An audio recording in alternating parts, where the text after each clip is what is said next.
आज का सत्संग ध्यानपूर्वक पूरा जरूर सुने। घर में सुख शांति समृद्धि के लिए ये खास बातें जरूर ध्यान रखें। आप सभी लोग जो अपने घरों में दीपक जलते हैं, उसकी बाती का पूरा जल जाना या बच जाना क्या संकेत देता है? आपके पूजा घर, मंदिर और खास अवसरों पर जैसे कि दीपावली, व्रत और अन्य धार्मिक अनुष्ठानों में दीपक जलाने से जुड़ी है। क्या कभी सोचा होगा या देखा होगा कि जब आप दीपक जलाते हैं तो वह आपके जीवन में कौन से संकेत दे रहा है?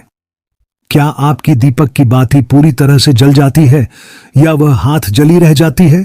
और क्या दीपक की बाती पर फूल बनने का क्या अर्थ क्या होता है? क्या आपको पता है कि पहले से जले हुए दीपक में बाती जलाना आपकी परेशानियों का कारण हो सकता है या नहीं? और कितने समय तक, कितने सालों तक एक ही दीपक का उपयोग करना शुभ माना जाता है या अशुभ? आज हम इन सभी रहस्यों का पर्दाफाश करेंगे और जानेंगे कि दीपक आपके जीवन में खुशहाली या बाधाएं कैसे ला सकता है। तो भक्तों, आपको जानकर हैरानी होगी कि आप अपने पूजा घर के मंदिर में दीपक जलाते समय अगर यह गलती करते हैं तो आपको इसका परिणाम जरूर भुगतना ही होगा। दीपक की बाती का पूरा जल जाना और बाकी का बच जाना भी अलग अलग संकेत देता है, जो आपके लिए जानना बहुत जरूरी है। जब हम पूजा करते हैं तो हमारा दीपक कभी कभी अचानक से बुझ जाता है और कभी कभी ऐसा होता है कि हमारी पूजा होने के बाद हम उस दीपक को भगवान के सामने जलता छोड़ देते हैं। लेकिन कुछ समय के बाद में दीपक खुद बखुदा जली और घी बचा रह जाता है। और कभी कभी तो हमारे दीपक की बाती पूरी जल जाती है और उसमें फूल भी बन जाता है। तो इनके अलग अलग नकारात्मक और सकारात्मक परिणाम होते हैं। तो सबसे पहले यह जानते हैं कि अगर हमारे दीपक में फूल बन रहा है तो इसका क्या मतलब होगा। प्रिय मित्रों, अगर हमारे दीपक की बाती में फूल बन रहा है तो इसका सीधा सा मतलब है कि भगवान ने हमारी प्रार्थना को स्वीकार कर लिया है और वह हमारी पूजा से प्रसन्न है। इसका संकेत वह बाती में बने इस फूल के माध्यम से देते हैं। अगर आपके घर में दिव्य शक्तियां मौजूद हैं और आपके साथ साथ वह भी ईश्वर की पूजा में अपना ध्यान रखती है तो आपके दीपक की बाती में एक से ज्यादा फूल बनते हैं और कभी कभी साथ ही किसी भी देवी देवता का रूप भी दिखने लगता है। तो अगर आपके दीपक की बाती में फूल बन रहा है तो आप सच में बहुत भाग्यशाली हैं।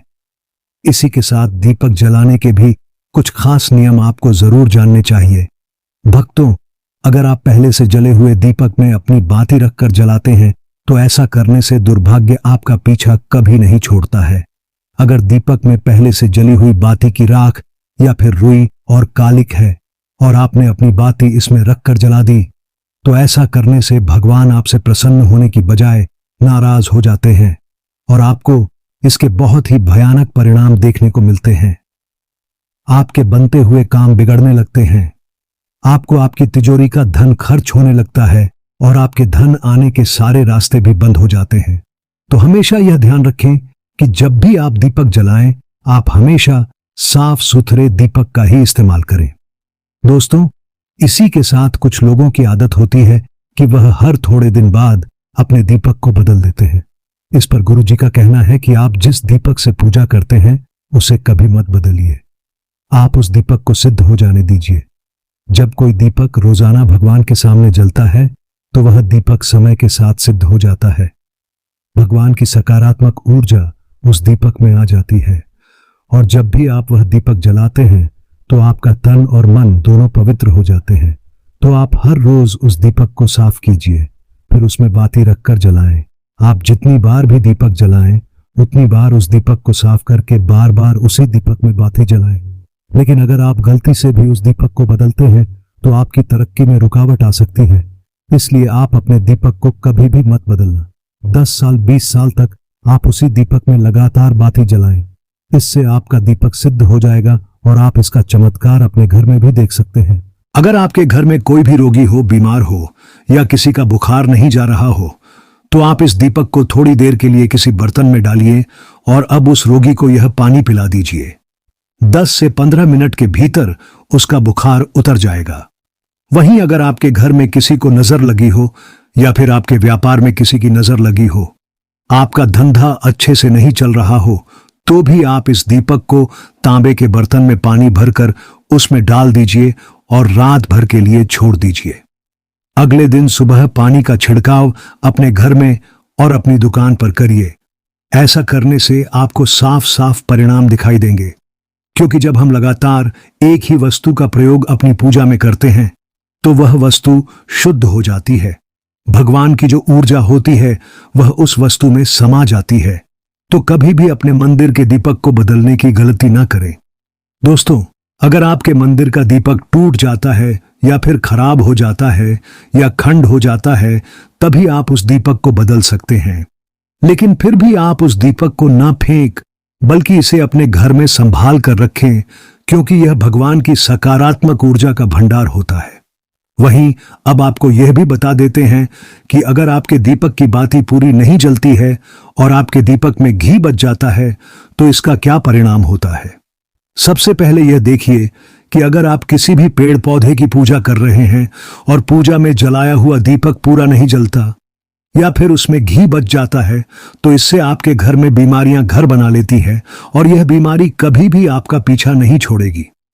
तो जब भी आप किसी भी पेड़ पौधे या मंदिर के बाहर किसी भी स्थान पर पूजा करें तो यह ध्यान रखें कि उसकी बाती पूरी जले और उसमें घी बचा हुआ ना हो, क्योंकि यह आपकी अच्छी सेहत के लिए बहुत ही अच्छा प्रभाव देगा। वहीं अगर आपके घर के मंदिर में दीपक की बाती पूरी नहीं जलती और पूजा करते समय दीपक बार बार बुझ जाता है, तो जरूर आपके घर में नकारात्मक ऊर्जा का वास है और यह आपकी पूजा में विघ्न डालने का काम करती है। दोस्तों, हमारे घर में अगर कोई बुरी शक्ति होती है या फिर कोई ऐसी ऊर्जा होती है जो यह नहीं चाहती कि आपके घर में भगवान की कृपा हो और सकारात्मक ऊर्जा हो, तो यह आपकी पूजा सफल नहीं होने देती। क्योंकि भक्तों, एक वातावरण में एक ही तरह की ऊर्जा रह सकती है। या तो सकारात्मक या नकारात्मक जो बुरी शक्तियां होती हैं, वह यह कभी भी नहीं चाहती कि आपके घर में देवी देवताओं की कृपा हो। अगर आपके घर में भगवान ने अपनी कृपा की तो उन बुरी शक्तियों और ऊर्जा का प्रभाव खत्म हो जाएगा। इसीलिए यह शक्तियां चाहती हैं कि आपकी पूजा में रुकावटें आए। इन्हीं के प्रभाव से हमारा दीपक बार बार बुझ जाता है या फिर दीपक की बातें पूरी नहीं जलती। इस सब से बचने के लिए आपको सच्चे मन से भगवान का स्मरण करना चाहिए। जब भी आप दीपक जलाएं, भगवान से प्रार्थना करें कि आपके आसपास जितनी भी नकारात्मक ऊर्जा हो वह आपसे दूर रहे और भगवान की कृपा आप पर बनी रहे। ऐसी शक्तियों से बचने के लिए जब भी आप दीपक जलाएं, गंगा जल से एक गोल घेरा बना लें और उस घेरे में दीपक को रखें। क्योंकि दोस्तों, गंगा जल को बहुत ही पवित्र माना गया है और महादेव का वरदान भी गंगा जल को प्राप्त है। गंगा जल में सबसे पहले तो कोई भी बुरी शक्ति प्रवेश नहीं कर सकती, इसलिए गंगा जल कभी खराब नहीं होता और हर तरह की ऊर्जा को सकारात्मक ऊर्जा में बदल देता है। अगर आप गंगा जल से बने गोल घेरे में दीपक को रखेंगे तो यह आपकी पूजा में किसी भी शक्ति को बाधा नहीं बनने देगा और कोई भी नकारात्मक शक्ति आपके दीपक को बुझा नहीं पाएगी। आप निर्विघ्न अपनी पूजा संपन्न कर पाएंगे और देवी शक्तियां भी आपके जीवन में अपनी कृपा और आशीर्वाद बनाए रखेगी। ये जो हमें दुख मिलते हैं ना, ये पाप के कारण मिलते हैं। लोग मारे घूम रहे हैं, दुख मिटाने के लिए सोचते हैं। कोई जादू कर दे, कोई टोना कर दे, कोई जंतु बांध दे, कोई आशीर्वाद दे दे। अरे काहे को पागल हो? यदि तुम अच्छे आचरण करते हो, भगवान नाम जप करते हो, सधर्म से चलते हो, तो तुम्हें किसी से आशीर्वाद मांगने की जरूरत नहीं। बात मान लीजिए, प्रार्थना मान लीजिए। दिखावे में लाखों लोग अपने जीवन को नष्ट करने के लिए तैयार हैं। यह माया का ही तो दिखावा है जिसमें जन्म के जन्म हमारे नष्ट होते जा रहे हैं। सत्य मार्ग को क्यों नहीं पकड़ते हो? किसी के आशीर्वाद की जरूरत नहीं आपको आनंद प्राप्ति के लिए। आप आनंद के बच्चा हो, आनंद स्वरूप हो। जिनसे आशीर्वाद मांगते हो उनके अंदर जो आत्म तत्व बैठा है वह तुम्हारे अंदर बैठा है। वही संपूर्ण आनंद लिए तुम्हारे अंदर बैठा है। तुम्हें किसी से गिगने की जरूरत नहीं, बस तुम अपने स्वरूप को नहीं पहचान पा रहे हो, अपनी शक्ति को जागृत नहीं कर पा रहे हो, इसलिए तुम दौड़े घूम रहे हो। भागने की जरूरत नहीं है। सत्संग सुनो, उसे अपने आचरण में उतारो। यह बात आप कागज में लिख लो, चाहे दिमाग में लिख लो। जब तक आपके आचरण शुद्ध नहीं होंगे, जब तक आप भजन नहीं करोगे, जब तक आप दूसरों को सुख नहीं दोगे, मन वचन कर्म से किसी को भी दुख नहीं पहुंचाना, तब तक आप भाग्य यहां से लेकर ब्रह्मलोक तक अगर आपको सुख मिल जाए तो बता देना आप ब्रह्म भान लोक पुनरावर्तन अर्जुन यहां सुख मिलने वाला है। आप ब्रह्म स्तंभ पर्यंतम सर्व माया जगत यहां सुख मिलने वाला है। अगर सुख सिंधु भगवान का भजन नहीं करेंगे, बैठकर अपने घर में बैठकर आधा घंटा भजन नहीं करेंगे, मारे घूम रहे हैं, सोच रहे हैं ये भगवान का अवतार है, हमारा कल्याण हो जाएगा। हे भाई, जब भगवान वास्तविक अवतार लिए और जो भजन नहीं किए उनका भी कल्याण नहीं हुआ। भगवान के अवतार के समय हम भी रहे होंगे, कहीं ना कहीं किसी जीव जंतु के कल्याण हुआ क्या? अब भजन करोगे तो कल्याण हो जाएगा, हमारी बात मान लो। बार बार आपको कभी कड़वे शब्दों में कभी मीठे शब्दों में बताते हैं, हे भाई, बचपन से भगवान के मार्ग में लगे हुए हैं, हमको अपना कर्म भोगना पड़ रहा है। जो शरीर रचना के समय रचा गया था वो सुखद या दुखद कर्म भोगना पड़ रामकृष्ण परमहंस जी के कैंसर था, भाई जी हनुमान प्रसाद पोदार जी के उदयर में कैंसर था, बड़े बड़े महापुरुषों को भोगना पड़ा। तो प्रारब्ध को भोग लो, यह भोगने की सामर्थ नाम जप से आ जाएगी और नाम जप करके जन्म मरण के चक्र से मुक्त हो जाओ। मान लो मेरी बात, क्या वृंदावन की परम पावन रज से बढ़कर त्रिभुवन में कोई रज है? इस रज में बैठकर तुम्हें आनंद नहीं मिल रहा तो कहां मिलेगा तुम्हें? क्या भगवान नाम से बढ़कर कोई अमोघ शक्ति है जो भगवान को अधीन कर सके? सुमिर ऐसे ही प्रेमंद महाराज जी का वीडियो देखने के लिए आप हमारे प्रेम शक्ति चैनल को सब्सक्राइब अवश्य करिए।